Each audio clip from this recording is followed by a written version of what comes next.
The sound of a heartbeat echoes. Suddenly, a whisper. The screen flashes to a serene forest with lush trees, birds flying past a glowing sunrise. A peaceful scene. But here, in the heart of Nigeria, the night holds more than shadows. A beautiful, overgrown village emerges. The camera pans over a tranquil stream, but as it zooms closer, the water appears thick and red. The camera snaps to a dark hut with strange symbols carved into the door. They say nature hides its deadliest secrets.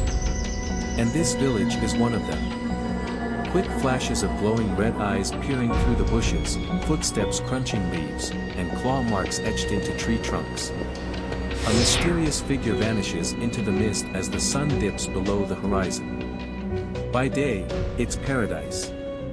By night, it's a trap.